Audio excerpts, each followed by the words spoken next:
Subscribe कीजिए हमारे channel को जिसका नाम है लीड कोचिंग और बेल आइकन वाला बटन दबाना मत भूलिएगा क्योंकि आने वाले समय में हम इसी हेलो प्यारे बच्चों, क्या हाल चाल। भाई मैं नवीन मुंजाल आपके सामने आज। जो पहली बात तो ये भाई, जो भी जीसीसी के डिप्लोमा के सेकंड ईयर से जो फर्स्ट फाइनल ईयर में आए हैं उनके लिए मैं अनाउंसमेंट कर रहा हूं कि ऑनलाइन बैच, हमारा जीसीसी का लीड का ऑनलाइन बैच शुरू हो चुका है दोस्तों। और हमने ना बहुत दिन पहले एक वीडियो बनाई थी डिप्लोमा वाले बच्चों के लिए। डिप्लोमा वाले बच्चों के लिए 6 तारीख से हमने ये रजिस्ट्रेशन स्टार्ट कर दिया। डिप्लोमा वाले बच्चों के लिए जो वीडियो बनाई थी हमने, उस वीडियो में हमने क्लियर कट बोला था कि भाई आप लोगों का एक सिंगल एग्जाम होना चाहिए। आज की आपने न्यूज सुनी होगी, आज आपने न्यूज सुनी होगी ठीक 2 घंटे पहले 6 बजे की, कि जो हमारे प्रधानमंत्री जी ने एक ट्वीट किया है अपना, वो ट्वीट भी मैं आपको अभी दिखा देता हूं। ठीक है, प्रधानमंत्री जी का मैं आपको ट्वीट भी दिखा देता हूं जल्दी से। ये उस ट्वीट से पहले मैं आपको ये दिखा देता हूं कि देखिए कैबिनेट में जो ये अप्रूव हुआ है आज, कि जो हमारा एसएससी था, आरआरबी था, आईबीएस था, उनके लिए इन्होंने सिंगल पेपर कर दिया कि आपको बारी बारी अलग अलग पेपर नहीं देने। तो डिप्लोमा वाले जो बच्चे हैं, जो भाई रेलवे के लिए अलग फॉर्म भरते थे, आईबीएस के लिए बैंकिंग की नौकरी के लिए अलग फॉर्म भरते थे, लेकिन बैंकिंग में भी बहुत सारे बैंकों को इकट्ठा करके आईबीएस का पेपर बना दिया गया था। उसके बाद एसएससी के लिए अलग पेपर भरते थे, तो उन सारे पेपरों को कंबाइन करके एक कॉमन पेपर बना दिया गया है। वैसे और भी जो पेपर हैं, मैं अपनी इस छोटी सी वीडियो के बाद आपको वो जो ओरिजिनल वीडियो हुई है वहां पर, उसको मैं बैक साइड पे लगा दूंगा अभी। अब मैं चाहता हूं कि भाई जो बच्चे डिप्लोमा के बाद नौकरी करने जा रहे हैं ना, ये 10-12 मिनट जरूर देना भाई, 10 मिनट है, 10 मिनट जरूर दे देना उस चीज को सुनने के लिए। आप लोग बाहर से सुनेंगे तो मैं आपको पहले ही इस चैनल में मैंने बोला था डिप्लोमा की सारी इंफॉर्मेशन। तो डिप्लोमा की जो इंफॉर्मेशन सबसे बड़ी अभी ये है कि भाई सेंट्रल जो आपका जो पेपर था वो सेंट्रलाइज हो गया है। ठीक है, आपका आरआरबी है, आपका एसएससी है, आईबीपीएस है, उसको एक कर दिया गया। और ये चीज को हमने अभी पीछे एक वीडियो बनाई थी, हमने कहा था डिप्लोमा के जो ये अलग अलग स्टेट के डिप्लोमा के पेपर हो रहे हैं ना, इनको भी एक ही पेपर कर दो ना यार। तो उसके लिए भी पूरा रिटर्न कार्रवाई करेंगे, लेकिन आप लोगों का साथ चाहिए भाई। अगर ये चीज हो रही है, इन बच्चों के लिए बारे में सोचा जा रहा है, गवर्नमेंट अगर ऐसा सोच रही है तो आप लोगों के बारे में भी सोचा जाएगा, तो कोई दिक्कत वाली बात नहीं है।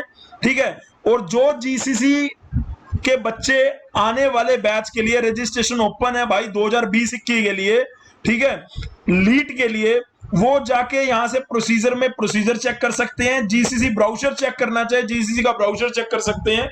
हमने वेबसाइट पे डाल दिया है कौन कौन से कोर्सेज हैं। हमारी ऐप जो है वो भी आप डाउनलोड कर सकते हैं। जीसी अपने प्ले स्टोर में जाके जीसीसी इंस्टीट्यूट की ऐप जो है वो आप डाउनलोड कर सकते हो। वहीं पे आपकी सारी लाइव क्लासेस रहेंगी।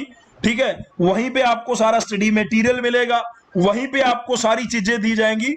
लेकिन जो बच्चे फ्री में स्टडी मटेरियल चाहते हैं, फ्री में पेपर चाहते हैं, उनके लिए मैंने ये टेलीग्राम ग्रुप है, हमारी ऐप पे भी उसका लिंक आपको दिख जाएगा। ठीक है, आपको कुछ नहीं, आपको बस सिंपली ये लिखना है अपने प्ले स्टोर पे जाके जीसीसी इंस्टीट्यूट, तो आपको जीसीसी की ऐप जो है वो दिख जाएगी। ये ब्राउजर मैं कह रहा था कि किसी को भी कौन कौन से कोर्सेज की आगे यहाँ पे बैच चलने वाले हैं। भाई इंडिया क्या लीड का सबसे बेस्ट इंस्टीट्यूट है। मैं अपने मुंह से बार बार इसलिए बोलता हूं क्योंकि भाई 10-12 साल हो गए, कोई कंपीट करने वाला नहीं है अपने इस इंस्टीट्यूट को भाई जो। ठीक है, तो अभी मैं आपको सिंपली ये कह रहा हूं कि इसके बाद एक वीडियो मैं लगा रहा हूं, उसका मैं वीडियो क्रेडिट पहले ही आपको बोल रहा हूं। पीआईबी जो इंडिया प्रेस जो है अपनी रिलीज हुई थी, उसी प्रेस की वीडियो मैं आपको, उसकी जो मेन कटिंग है वो 40 मिनट की है, उसको मैंने 10 मिनट में तोड़ दिया आप लोगों के लिए। ठीक है, आप लोगों के लिए मैं अभी मेहनत कर रहा हूं। बस आप लोगों को ये, आप डिप्लोमा वाले बच्चों का ये साथ चाहिए कि अगर ये सेंट्रलाइज हो गया ना, जब हम रेलवे को, एसएससी को, आईबीपीएस को एक साथ कर सकते हैं, तो हम जितने भी ये इंडिया में अलग अलग लीड होते हैं, पंजाब लीड अलग हो रहा है, हरियाणा लीड अलग हो रहा है, आईपी लीड अलग हो रहा है, झारखंड लीड अलग हो रहा है, बिहार लीट अलग हो रहा है, यूके लीट अलग हो रहा है, ट्रिपल MUT अलग हो रहा है ना, HBTU अलग होगा, अगर होगा तो आगे टाइम आने में, UPTU अलग होगा। ऐसे करके कई बहुत इंपॉर्टेंट जो कॉलेज हैं, जो बहुत अच्छे कॉलेज हैं, वो बच्चों के हाथ से निकल जाते हैं। इन्होंने बहुत अच्छे से रीजन दिए हैं उनके पीछे। कई गरीब बच्चे वहां तक पहुंच ही नहीं पाते। जैसे अभी दिल्ली लीट का पेपर है, सितंबर में होगा, टेंटेटिव बता रहा हूं, तो उसके लिए जो बिहार के बच्चे ने दिल्ली लीट के लिए अप्लाई करना है, वो आ ही नहीं पाएगा ना। है, बसेस चल नहीं रही, ट्रेन आ नहीं रही। लेकिन आप लोगों को मैं ये कहना चाह रहा हूं भाई, दुनिया आगे बढ़ चुकी है, आपको भी आगे अब बढ़ना होगा। कल की जो मैंने वीडियो डाली थी, वो मैंने NBA को या DNA को उनको प्रमोट करने के लिए थोड़ा ना डाला था। मैंने तो आपको डाला था कि ये जेन्युइनली बात बोल रहे हैं, ठीक है। और आज की जो मैं वीडियो आपको अभी पीछे डायरेक्ट बताऊंगा, डिप्लोमा वालों के लिए बड़ी न्यूज है। SSC JEE का जो प्रीलिम्स है, RRB के जो प्रीलिम्स होते थे, IBPS का जो प्रीलिम्स है, उन सबको क्लब करा है, ठीक है। उनके लिए एक टेस्ट देना है आपको, सिंगल टेस्ट। उसके बाद जो सेकंड प्रोसेस है वो चेंज होगा। आप पूरे ध्यान से अगर 10 मिनट सुनेंगे तो आपको सारी बातें क्लियर होंगी। मैं आपको बस इसी बात के साथ अपनी बात को रोकता हूं। मैं कह रहा हूं कि अगर लीट का भी ऐसे ही सेंट्रलाइज हो गया ना बच्चों, तो हमारी मेहनत रंग लागी है, ये समझना, ठीक है। तो प्यारे बच्चों, अपने इस चैनल को आपको सब्सक्राइब करना है, अपना प्यार मोहब्बत ऐसे ही बना के रखना है। ज्यादा से ज्यादा लोगों को जो जॉब के लिए तैयार कर रहे हैं, बहुत सारे बच्चे हैं जो जॉब के लिए तैयार कर रहे हैं, वो इस वीडियो को जरूर सुने भाई लास्ट में। SSC अभी जैसे अगर SSC जुड़ गया, RRB जुड़ गया, IBPS जुड़ गया, तो आने वाले टाइम में हम ये बोल सकते हैं कि इसमें ISRO भी आ जाएगा, इसमें DRDO भी आ जाएगा। अभी ये सिर्फ 3 पेपरों के लिए है, तो पहले आप सुनिए इसको। और इसी के साथ मैं आपको कहूंगा, अपने माता पिता का जरूर आशीर्वाद लीजिए करिए, अपने माता पिता को प्रणाम कीजिए, उनसे पॉजिटिव एनर्जी लीजिए, और आपके पेपरों के लिए जो मिनिमम से दिन बचे हैं उनके लिए मेहनत करिए। और जो बच्चे डिप्लोमा पास आउट हो चुके हैं, उनके लिए ये बहुत बढ़िया राहत है, बहुत बढ़िया। ये जो आज अप्रूव्ड हुआ है कैबिनेट में, ये जो बिल नेशनल रिक्रूटमेंट एजेंसी का, मेरे हिसाब से मैं तो इसको सल्यूट करता हूं। आप बच्चों के लिए बहुत यूजफुल रहेगा, नो डाउट बच्चों।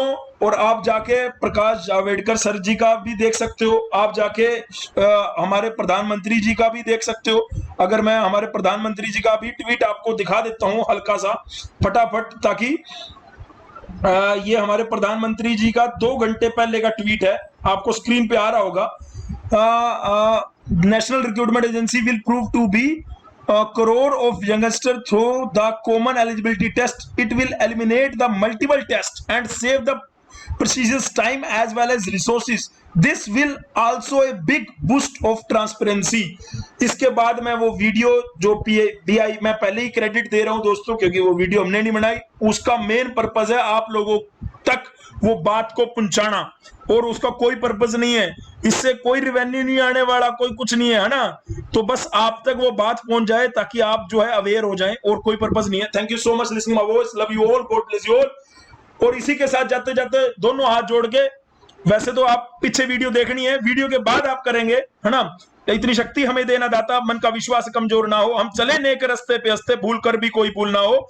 अगर ये हो सकता है तो लीट का भी पेपर कॉमन हो सकता है। भैया नीचे जरूर लिख देना, sir I am with you, जय माता दी, प्लीज यार, क्योंकि ये मैंने पिछले 1 महीने से ये वाली चीज मैं चला रहा हूं। जितने ज्यादा बच्चे मेरे से जुड़ते रहेंगे डिप्लोमा के, जिनको आगे बीटेक करनी है, लेकिन वो एक कॉमन पेपर होना चाहिए, उसके लिए ये मैं कह रहा हूं कि नीचे कमेंट सेक्शन में जरूर लिखना, चाहे बच्चा यूपी का हो, बिहार का हो, दिल्ली का हो, हरियाणा का हो, कि I am with you sir, common paper होना चाहिए लीट का भी।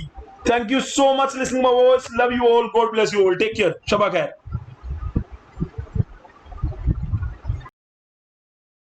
आज नौकरी के लिए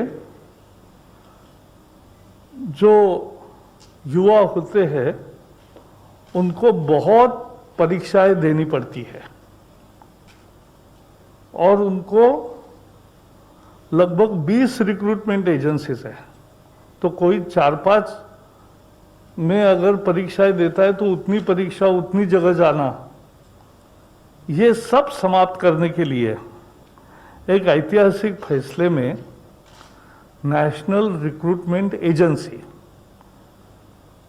राष्ट्रीय भर्ती संस्था, ये परीक्षा लेने वाली कॉमन एलिजिबिलिटी टेस्ट ये लेगी और इसका करोड़ों छात्रों को लाभ मिलेगा, छात्रों को यानी युवाओं को लाभ मिलेगा जो नौकरी के लिए आवेदन करते हैं।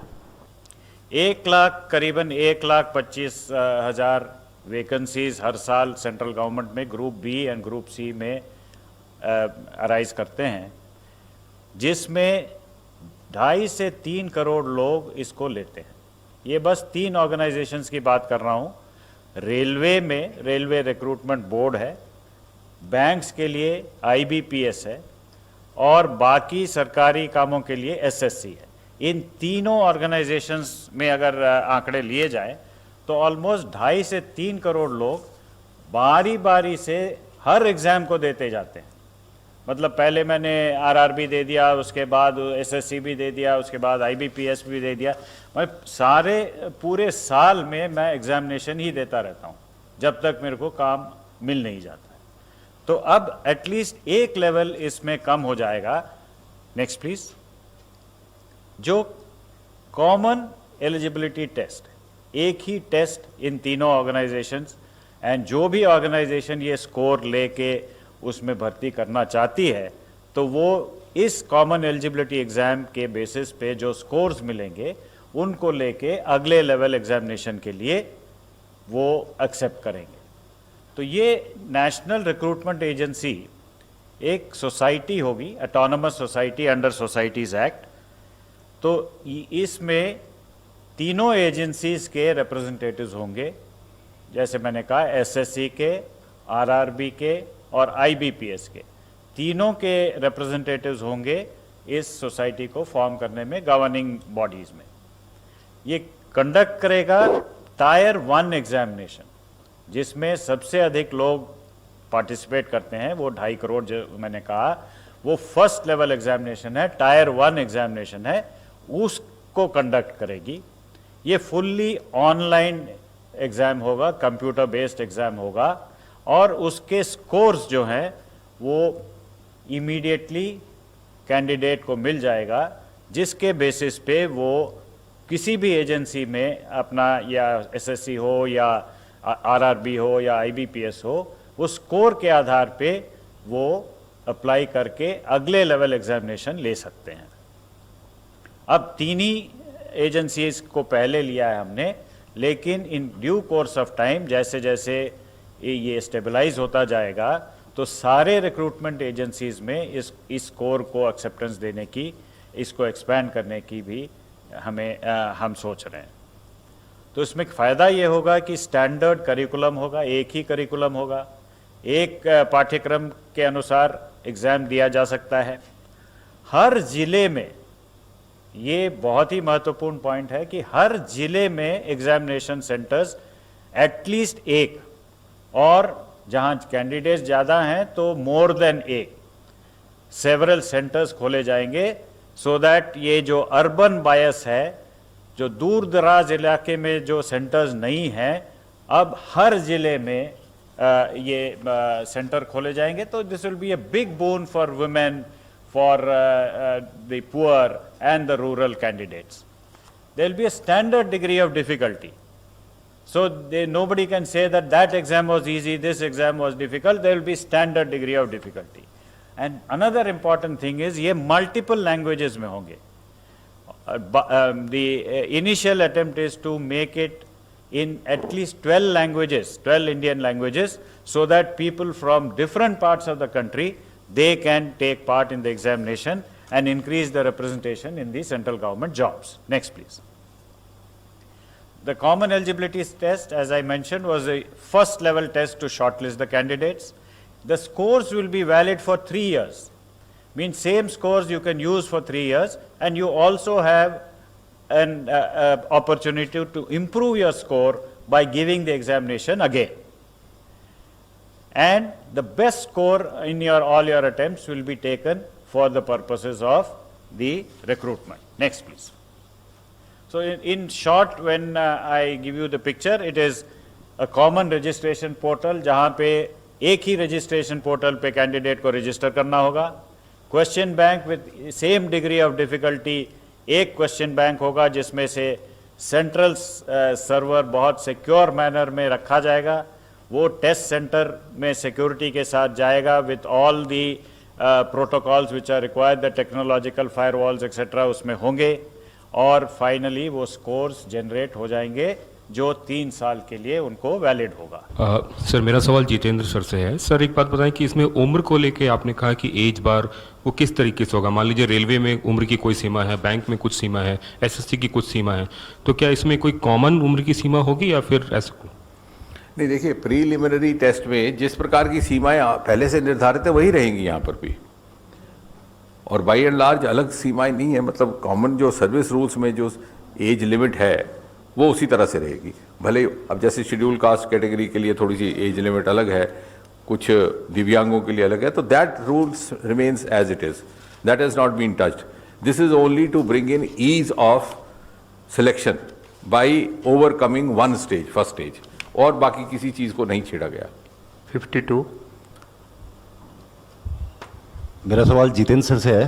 सर जिस तरह से एलटीए बना था आज से 2-3 साल पहले, तब जो है स्टूडेंट्स को टेक्नोलॉजी से अप्राइज करने के लिए उन्हें मॉक टेस्ट भी देने की इजाज़त दी गई थी, और ताकि वो कंप्यूटर वगैरह से फेमिलियर हो जाए. जो नेशनल रिक्रूट एजेंसी बन रही है, क्या जो पेपर 2 साल में होने, मतलब साल में 2 बार होने वाले हैं, क्या जो कैंडिडेट्स बैठ रहे हैं उन्हें मौका मिलेगा कि वो मॉक टेस्ट पहले दें, ताकि जो है वो अप्राइज हो सके टेक्नोलॉजी से किस तरह, क्योंकि दूर दराज से लोग आएंगे, ग्रामीण क्षेत्रों से लोग आएंगे, कई लोग जानते भी नहीं है कि ऑनलाइन में कैसे दिया जाएगा, कैसा फॉर्मेट होगा, क्या ऐसे मौके दिए जाएंगे? बल्कि उनको ये फ़ायदा रहेगा. एक तो जैसे आपने कहा, आपकी बात से ही जुड़ती बात है कि यकीनन दी नेशनल रिक्रूटर एजेंसी अथॉरिटीज़ ये भी सुनिश्चित करेंगी वहाँ प्रशिक्षण भी किया जाए, अवेयरनेस भी होगी. वो शायद प्रेजेंटेशन में आया भी बीच में. और साथ ही साथ जो लोग दूर दराज, जैसे आपने कहा, who had no access at all, वो ऐसे लोग हैं जो पहुंच ही नहीं पाते थे सेंटर तक, वो कम से कम अब इस स्थिति में होंगे, सेंटर पे पहुंचेंगे और वहां उनका प्रशिक्षण होगा. So this is a huge breakthrough for them. ये जो नेशनल रिक्रूटमेंट एजेंसी एग्जाम लेगी 2.5 करोड़ या 300 बच्चों का, ये केवल प्रीलिमिनरी एग्जाम होगा या टायर 2 बाद में जो रिटेन होता है उसके लिए क्या अलग अलग तीनों एजेंसी अपनी लेगी एग्जाम, या यही बाद में भी करेगी? नहीं, आपने जैसा कहा ये प्रीलिमिनरी होगा, क्योंकि बाद में स्वाभाविक है कि उसका स्वरूप बदल जाता है. The tenor and tone of the exam will change, क्योंकि पहला बाई एंड लार्ज करिकुलम भी एक ही जैसा होता है, वो बेसिकली एलिमेंट्री है. उसके बाद मान लीजिए किसी ने बैंकिंग सेक्टर में जाना है, तो बैंकिंग सेक्टर की नुक्ता नज़र से ही उसके क्वेश्चन पेपर बनाया जाएगा, और सिलेक्शन भी उसी तरह की होगी, क्योंकि उनके पास मेरिट लिस्ट होगी एम्प्लॉयर के पास, उसके सामने होगा कैंडिडेट का प्रोफाइल, और कैंडिडेट उसी के लिए अप्लाई करेगा. तो आपका कहना ठीक है, प्रीलिमिनरी स्टेज एलिमिनेट हुई है. दूसरी करने में थोड़ी दिक्कत है, कोई रेलवे में या कोई जाएगा, कोई एसएससी के नौकरियों के लिए जाएगा. 56.